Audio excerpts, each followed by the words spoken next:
Hey guys, welcome back to another Battlefield 6 news video, and today we got another community update that gives us a first look at what we can expect to see on June 9th with the second content drop of Season 3. So this one talks about Cairo Bazaar, Battle Royale solos, and a lot of other stuff that will be coming to the game with this second content drop. So we're gonna start with Cairo Bazaar.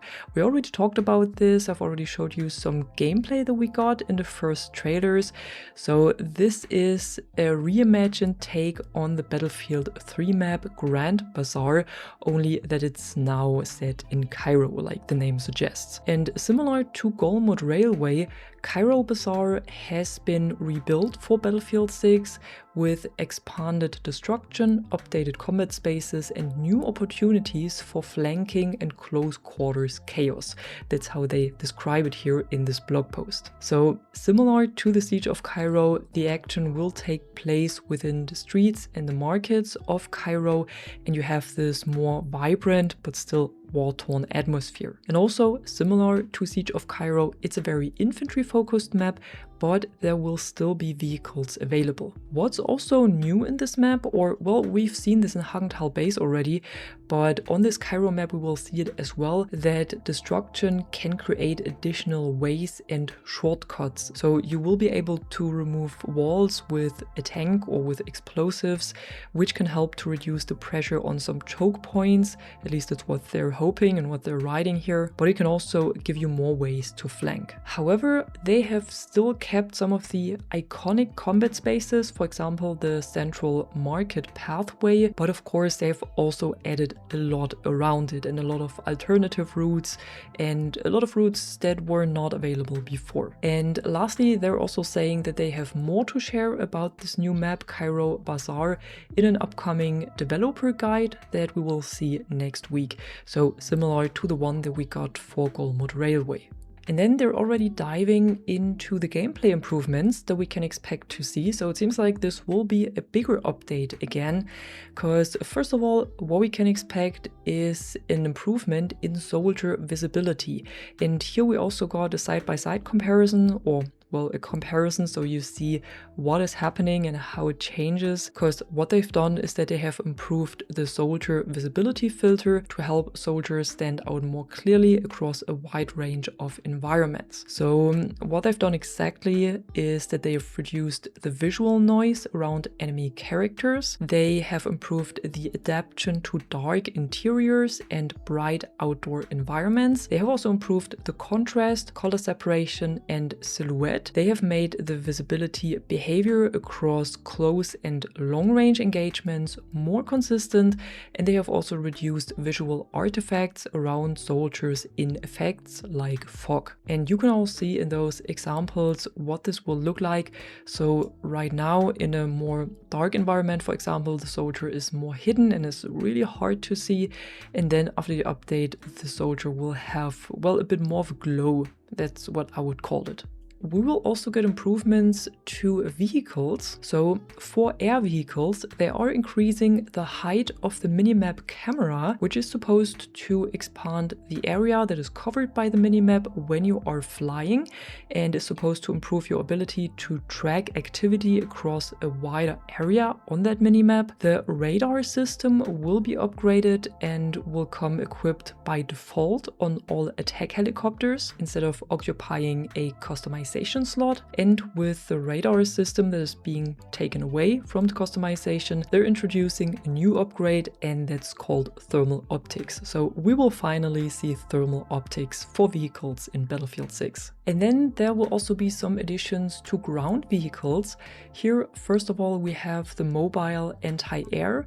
This will get two new secondary weapon options. The first one is the high velocity anti-air missile that requires more precise manual aiming, and the second one is the guided anti-air missile that provides more maneuverability and tracking. And in addition to those changes, they're also making some adjustments across a variety of gadgets and vehicles. And one thing that they're naming here specifically is that they will adjust the trajectory for the RPG and make it more intuitive. What we can expect as well is that they will add crawling to all land vehicles, not only to the IFVs and tanks, and they will make the armored transports, so the LTV and the Traverser, vulnerable to heavy machine guns.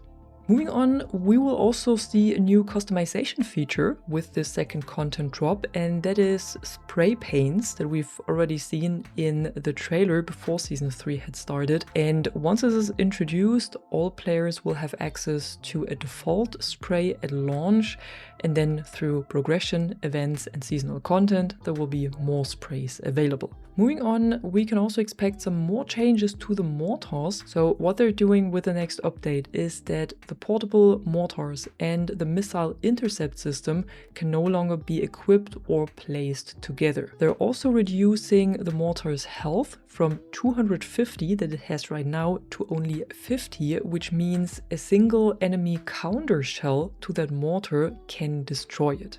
And what we can also expect to see, well, maybe not with this exact update, but at some point in the future, are gunplay changes. So that's what they're still working on, and here some areas that they're currently exploring are adjustments to damage multipliers across several weapon categories, alongside ballistic updates involving muzzle velocity, drag, and bullet drop behavior. They've also begun testing narrow sweet spots, so more narrow sweet spots for bolt action rifles, and they're currently testing adjustments to recoil variation aimed at improving the handling, predictability, and consistency of automatic weapons. And they're writing that early feedback from Battlefield Labs sessions has been encouraging, but at the same time they also know that there is still more work that needs to be done. So we can expect to see more changes to this at some point in the future, but they're not saying exactly when these changes will drop.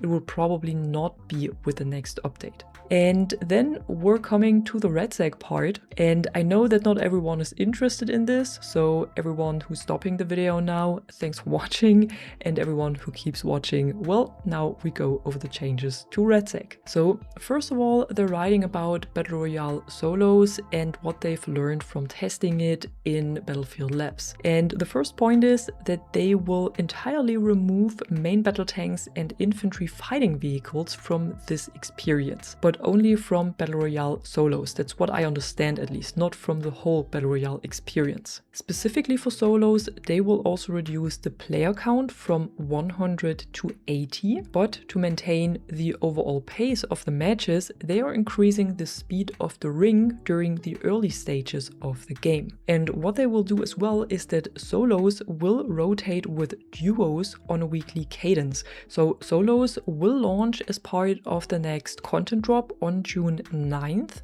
which means that when solos drops on June 9th, then duos will be temporarily disabled, and then on the 16th, so 1 week later, duos will be back and solos will be removed, and then they will rotate on the weekly cadence like they've said before. And as a reason for this, they write that they want to support matchmaking health and overall experience quality. So I'm guessing that there are not too many players still playing REDSEC, so when they would split this up into solos, duos, and squads, then maybe the matchmaking times would be far too long. And then we also get some new features in Battle Royale, no matter if solos, duos, or quads.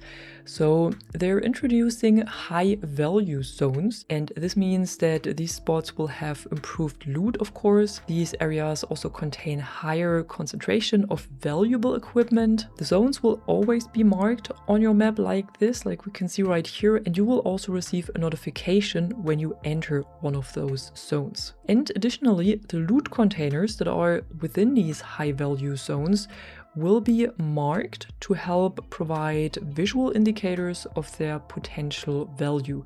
However this will look like, they don't show a picture here, but it will make it easier for you to tell which one is an actual high loot container and which one is not. And they're also expanding the Battle Royale loot pool, first of all with the PP19 SMG that will also drop as part of this next content drop to Battlefield 6.